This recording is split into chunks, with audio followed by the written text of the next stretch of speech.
I've said several times that when it comes to the transfer season, like immediately transfer season, if I drew what one of the things you have to look out for is diction. And what's diction? Diction is essentially the kind of words, the choice of words that journalists they use to when they are reporting about certain things in the transfer market. And last year in the transfer market, I was about it, and I was right for a lot of the analysis I made for you, especially when it came to things like Caicedo and then Lavia, where they were going to. I was 100% right that they were going to land up at Chelsea because I look out for diction. I listen to diction. It's important when you listen to people talk about certain players. And credibility also very important in the transfer conversation. So people will either hedge, and hedging is just one of the techniques that journalists they use to so they are not too clear on something, yet they don't make it look like they don't know what they are saying. So it's important. Why am I saying this? Andrea, in the evening, one of the people in terms of the Chelsea transfer new coach conversation, the person that was said to believe in was Kieran McKenna. And Kieran McKenna, everybody knows him. Say he is the former. He's a coach of Ipswich Town. Ipswich Town obviously was from League One, qualified to Championship, and then from the Championship now they've qualified to the English Premier League. People have said say, he's a very good manager. In this analysis, obviously, we are going to compare him with other managers in terms of data. When people say that they keep the ball more, is it true? As compared to other managers now, Chelsea have been linked with it. This analysis is geared towards doing that. To compare the data, who analyze for you, and then you pick your choice in terms of who the next Chelsea manager should be in there. A lot of people have said, when it comes to Chelsea, they've been clear. What they want is that they want a manager that understands their vision, that wants to play through their vision, that wants to do things their way. Not necessarily a yes man, but somebody that understands that there's a set piece department, there's a striking department, there's a data and analytic department, there's a technical and technical analysis department, video analytic department. We all come together, we use the data, we use the video, and then we arrive at a conclusion to try and build up a holistic team.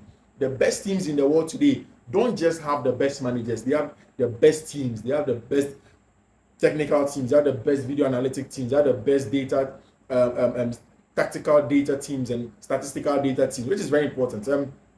I'm talking too much. If you are new here, this is Fiifi-Manfred on YouTube. If you're not subscribed to the channel, of course, obviously, like I always do, I'll entreat you. Say you subscribe to the channel and turn on notification. Subscribe to the channel and turn on notification. It's imperative that you do that so that anybody that gets in there can get access to it. Anytime a video drops, you are first to have it. I'll share the link also as well in your groups. Everybody that loves sports should have this as well in there in the conversation. Let me just give you the context around everything that's going on. Then we'll go to the real issues of converting the data. Now, Enra, it was Kieran McKenna nearly the conversation to become the next Chelsea manager. Obviously, a kind of manager, a Chelsea player, a friend of Amari Hutchison went to play under him in Ipswich Town. And people are saying he's a tactical genius. People like The Athletic have done a very good article on him, talking extensively about how he plays, what he wants to do. I'll use data today to add to the tactical bit, and then I'll paint a picture for you in this analysis, so stick and stay.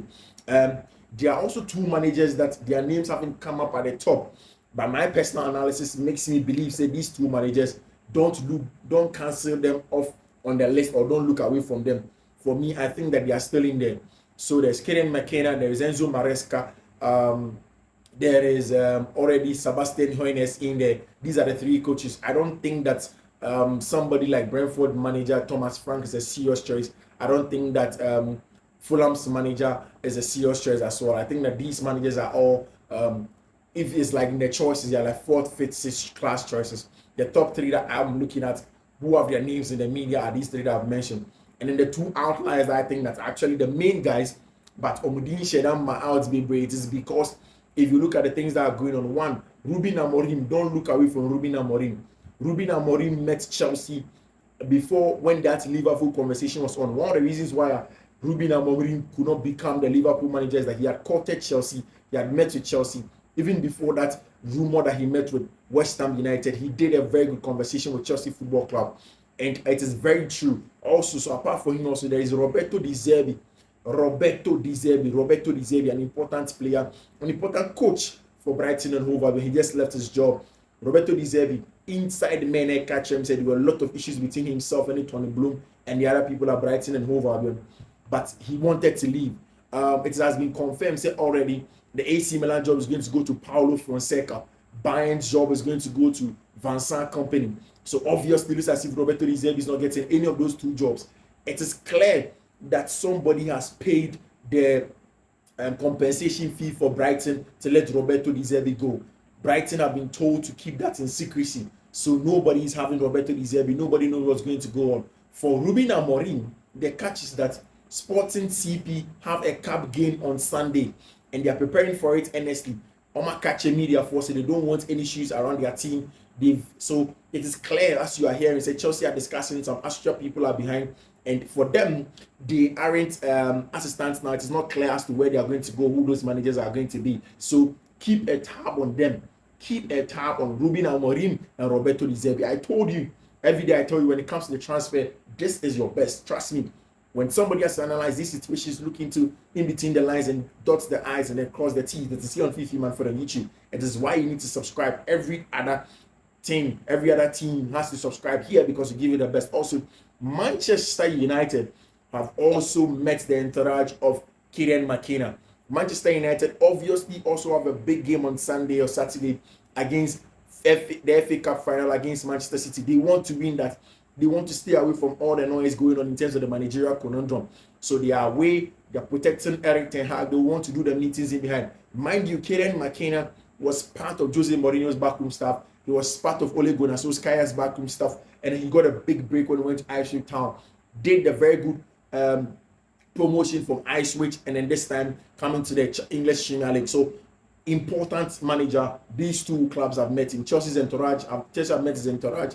Baghdad, Eghbali, Stewards, and Wayne Stanley, they are in the conversation for these managers, and they've made the preliminary conversations around this man. But Manchester United are also lurking. They are waiting. Already, Ajax Amsterdam has announced that Farioli is going to coach Ajax Amsterdam, and he's going to be the first Italian coach will be coaching Ajax Amsterdam in the Dutch Eredivisie. No, I think he said this morning. I was trying to explain on the show. The reason why most of these top teams are now going for the young managers, like I said earlier, is that people don't understand that it's about a team. It's not necessarily about just you or one man. It's essentially about the kind of structure you are able to build. So if you build a very good structure, a strong structure, then obviously in there, you are guaranteed some success. Now, all of these Chelsea managers that have been linked with them, all of them have data of the things that they've done, data of the kind of football that they've played. And obviously, I want to compare both of them with each other, and then we'll look at who is the best guy in there. So, like I said, what does the data say about these managers? What does the data say about the managers linked with Chelsea? It's important. What does the data say about the managers linked with Chelsea? We are looking at 5 or so managers. We are looking at Stuttgart, Sebastian Hoeneß. We are looking at Girona's Michel. We are looking at Ipswich, Kieran McKenna. We are looking at Leicester City's Enzo Maresca, and then Brighton's Roberto De Zerbi with Pochettino the past season. So all of them, we look at the various metrics to compare to that of Pochettino last season. Were they better than Pochettino? Were they better than Pochettino's Chelsea? Where do they have to improve if they come in? So I'm giving you a good perspective, and it's more like statistical, tactical statistician stuff, using data to back the tactics on the field of play, which is very important. So there you go in there. So like I said, Sebastian Hoeneß, Michel from Girona, there's Kieran McKenna also from Ipswich, there is Enzo Maresca from Leicester City in there. So we are looking at things, first of all, defending, we are looking at scoring, we are also looking at possession or control, we are looking at attacking indexes or intent, we are looking at goal or chance creation ability. Then I'll tell you the story of what the data really does tell us in there. So, like I said, we are comparing all of these things to now Pochettino, so Chelsea, yes. It is all for Pochettino, Chelsea. Now for Brighton and Hove, we look at defending. No one will chance creation, no one will control, no one will all of these things are all on. Some metrics, compare all of these managers. Okay, manager way superior kakra, manager we need the main guy to go do the job. Okay, be a manager we need too good. Let's look at this guy kakra. Tweaky these things about these managers because they're very important. Starting is defending. Clean sheet last season. Ipswich 15. Leicester City 15 clean sheet, Stuttgart 12 clean sheet, Girona 11 clean sheet, Chelsea 8 clean sheet, Brighton and Hove Albion 6 clean sheet. So it means that if it is just general defending or clean sheeter, Ipswich and Kieran McKenna's team were defensively solid in that regard. If you are just looking at clean sheet in terms of the metric, McKenna won that. We are looking at goals against in the per 90, and we are looking at goals against per 90 per every 90. So you are looking at the averages or the total of the of every game, or if you just look at it just like that on a surface level, it is not enough. It doesn't have enough backing to make any conclusion. But per 90, per every 90 minutes game, the average is very important in there. So Leicester City goals considered per average. Leicester City considered 0.81 goals per 90 minutes. Stuttgart they conceded 1.15 goals per 90 minutes. Ipswich conceded 1.24 per 90 minutes. Girona conceded 1.24 also per 90 minutes. Brighton conceded 1.63 per 90 minutes. Chelsea conceded 1.63. So it means that Pochettino was last in terms of the goals conceded per 90 minutes. Obviously, if you look at Mauricio Pochettino, the team not about high octane football. They press very high, they push high and wide, they go and they are aggressive in your faces, they force you to make mistakes. Then that leaves spaces in behind. And usually at the beginning of the season, Mauricio Pochettino was conceding a lot of chances, a lot of goals in there, and it was difficult for them to sort those things out in terms of the defensive actions of the game. So Pochettino had a lot of issues in terms of defending, and then he conceded goals 1.66 per 90 in there for Mauricio Pochettino's Chelsea last season. The best team in terms of goals or conceded least was Enzo Maresca, 0.89 in the championship. People say the champions is a very, very difficult competition to play in. They consider least. There was Stuttgart in the German Bundesliga, 1.15, and the difference between Leicester City and Stuttgart 1.15 is a little bit vast. So you take that into consideration. Also, Ipswich Town in our 1.24 in terms of that. So not too far between or no any Stuttgart. So first one, clean sheet, Ipswich and McKenna were leading. This time they are third in the, and then we go to the last defensive action metric and it is the shot against in per 90, shot against per 90. And Leicester City conceded 3.45, and the shot against metric, in terms of the how many times you're able to press. So if you're able to prevent opponents from creating quality chance against you, so we call it also the XG against you. So if you're able to prevent opponents from creating quality chance against you, it doesn't result in shot playing or shot actions or shot striking actions. That is very good. And Leicester City were good over there, and that also correspond with the number of goals that they considered per 90. Because obviously, if you concede less shots, you are going to concede less goals. It is unlikely pass over concede more shots, but then you not concede more goals in there. It corresponds to an extent. Leicester City considered just 3.43, Stuttgart considered 3.75, Ipswich 3.61, Brighton 4.34, Chelsea 4.49, Girona 4.89. So Chelsea considered the most shots again. That is from the style of play of Mauricio Pochettino. If you are hearing in the media say the Chelsea owners want a manager Obetini calming down the game, they want a manager Obetini aye more relaxed in his approach. They want a manager Obetini control the game and prevent short ending actions against his team. Then this is what you are looking at, somebody that's the defensive metrics good. So Ipswich Town seems to be very good in terms of the number of clean sheets that they had. They were third in the number of goals that they considered per 90, and of course they were also third in the least number of short actions that they considered per 90 in there. They were up there also with Leicester City, any team my friend is Stuttgart. So Maresca, McKenna, any Abrantia, your friend is Sebastian Hilner. So mind you, these three teams, when it comes to how they want to play, Chelsea saw somebody that can control games, and they seem to be leading. That's why their names are there. Mind you, also Chelsea are looking at data as the main focus of choosing the next coach, and that's why I'm adding data plus the analysis for you on the foot of play. Then you get a picture of who the next Chelsea manager is going to be per the data. So what does the data say about them? For Brighton and Hove Albion, say they are very good in terms of build-up, but defensively, almost concede a lot of goals. It's like Pep in the first season, or pushing a lot of men forward, but then defensively, they are not the best team, and it was affecting them a lot. And that's what is the issue with Brighton and Hove Albion. Scoring, or some of the attacking metrics that you are going to look at. So you look at goals per 90, we look at shots per 90, we look at SOT also per 90, which is very important. So goals per 90, shots per 90 and SOT per 90.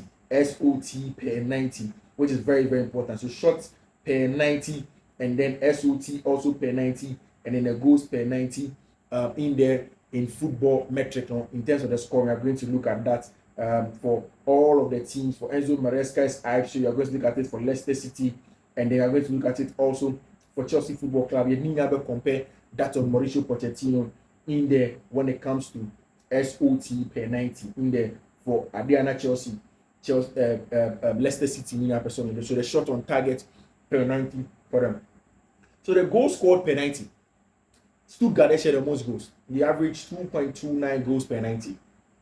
Girona shared 2.08 per 90. Chelsea shared 2.00 per 90. Leicester City 1.91 per 90. Ipswich 1.91 per 90. Brighton 1.32 per 90. Then the shots per 90, the most shots that they played. Ipswich Town 15.57 per 90. Stuttgart 15.56 per 90. Brighton 14.61 per 90. Chelsea 14.31 per 90. Leicester City 14.07 per 90. Girona 12.49 per 90. Now, because most of them have the same number of shots close to each other, it tells me conversion rate is also a big deal, and that's where if you look at Mauricio Pochettino Chelsea and you look at Enzo Nicolas Jackson, any issues in front of goal in terms of what he had to do in front of goal and how the fact that he wasn't able to convert those chances. So that's also very important. Then the shot on target per 90. Stuttgart in at the most shot on target per 90 with 6.06. Ipswich in at 5.52 per shot on 90. Brighton 5.21. Chelsea 5.11. Leicester 4.85 per 90. Girona 4.62 per 90. Ipswich Town also seems to be in the mix in terms of being attacking third and the quality of play in it. Then possession and control, very important, because Mauricio Pochettino, Chelsea team, did not have a lot of control. They have a lot of issues with control. You remember the games against Nottingham Forest, the games against Sheffield United, the games against Burnley. Chelsea don't have that control. They score a goal, they can't control the game, they can't kill it off. Then from a set piece, they have a show, then they are clutching for the straws and everything again. Now, control of possession is also very important.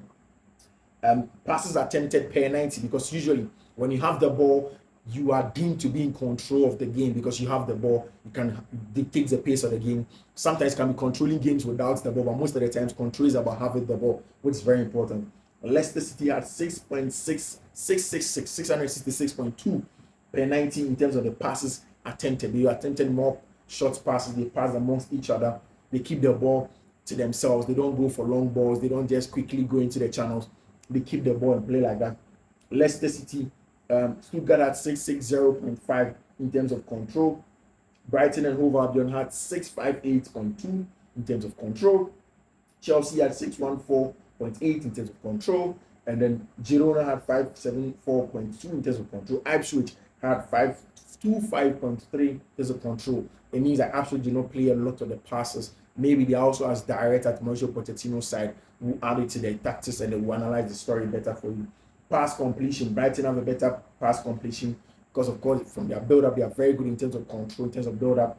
Leicester have very good 86.5. Chelsea were third, Stuttgart, Girona and Ipswich. Leicester also in terms of the possession that they have most games. Average Leicester at 61.9% possession, Stuttgart at 59.9% possession, Brighton 59.8% possession, Chelsea 58.6% possession, Girona 56.7% possession, Ipswich 53.0% possession over there. In terms of control, I don't think that Kieran McKenna is a guy from this data. I don't think that he's a guy. It looks as if his team are just like Pochettino's team to an extension. They kick and run the ball, they play into the channels, they don't really hold up the ball and control games like that. But see, this is not enough. There's a lot more of the data, the passes per 90, the short passes completed, the long passes completed. These are all very important data that we can also look at in terms of what they are doing. Attacking intent, touches per 90 in the middle third. Stuttgart were leading, touches per 90 in the attacking third. There is Brighton now leading, touches per 90 in the penalty box, 28.4. Brighton were also leading in there. So the intent to attack, to build up, Brighton were good. Goal scoring and chance creating actions, Stuttgart leading, and then Chelsea were leading, obviously, because they're very direct, and Stuttgart also 4.0. So, what's that the data tell us fully? Hoynes' Stuttgart appears to have the most impressive season, and I think I agree. Generally, it's a more balanced team from Hoynes, balancing a more possession and control style that fits Chelsea's squad and makeup without sacrificing the defensive side. Because defensively, they're also a little bit solid. If you look at Sebastian Hoynes, his teams, Maresca for me also comes in second. His Leicester City side defensively very solid and also go and attack. They don't have too much of the control, but they also go in and attack some stuff. And Maresca's Chelsea, Leicester comes second, but their scoring efficiency is a little bit concerning. And I think that is from the kind of that can be down to the quality of players on the team. That can be a little bit problematic. Jerome and McKenna's actually appear very, very overrated. I think that Kieran McKenna is overrated, and I don't think that he has to be the next Chelsea manager, in my opinion. His name is just being thrown about. Yes, he's a good manager, but per the data I've just read to you, I don't think that Ipswich Town manager Kieran McKenna should be the guy to lead Chelsea forward in there. Roberto Di Zerbi Brighton, very, very good in certain starts, in certain parts, too. They are not good, especially in the defensive areas. No, they are not too good. Can that be down to the profile of players? Can that be down to the structure of the club? Can that be down to what they really want, or that he's too stubborn? And also, I think Roberto Di Zerbi is an extremist in terms of his ideas of football. But by the way, 100% based on data, mind you, not data alone in their analysis. You add data in the context of the game. You watch the manager, you look at the things that they've done, the club that they are playing for, what they were playing for, the kind of games that they were playing before you can make a possible conclusion. But it's just based on data. And this is what the data sees with the managers that Chelsea are linked with. I'm completely thinking that the eye test is very important. Personalities, squad budget, and age also very important. So the eye test is very important when you watch them. The personality, the squad budget, also the kind of players, the age, and then also the squad orientation is also very, very important.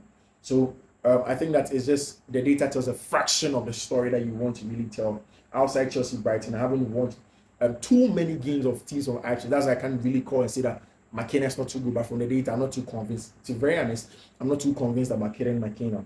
The bulk of the games I mentioned, usually it's in the English Premier League, and I think that it takes a little more to me. Another data set of Sebastian Hoynes' team in Stuttgart, Carlo Ancelotti's team, Real Madrid comparing. Hoynes' team quoted red, and then of course Carlo Ancelotti quoted blue. Physicality, Hoynes' team here very good. Pressing, Hoynes' team here very good. Goals, they are slightly under Carlo Ancelotti. Attacking, they are in there. Possession, they are right up there. Defending, they are in and around it, and it tells you that all of these things are very important. So this is just the data. What the data says about them. A few interesting talks. Leicester City data is skewed by the fact that Squadron was way too strong for competition. Another one in there. I'd love to see Brighton data last year under RDZ. I think that will be a little bit fair in terms of 2 seasons ago. And then Hoynes, for me, is a clear-cut standout in terms of the data. Wait to see how that goes. They said that Talk Bali back that the Bali are using data. This is the data. Wait to see how that goes. But mind you, new data and the analysis. This is Fiifi-Manfred. Take care.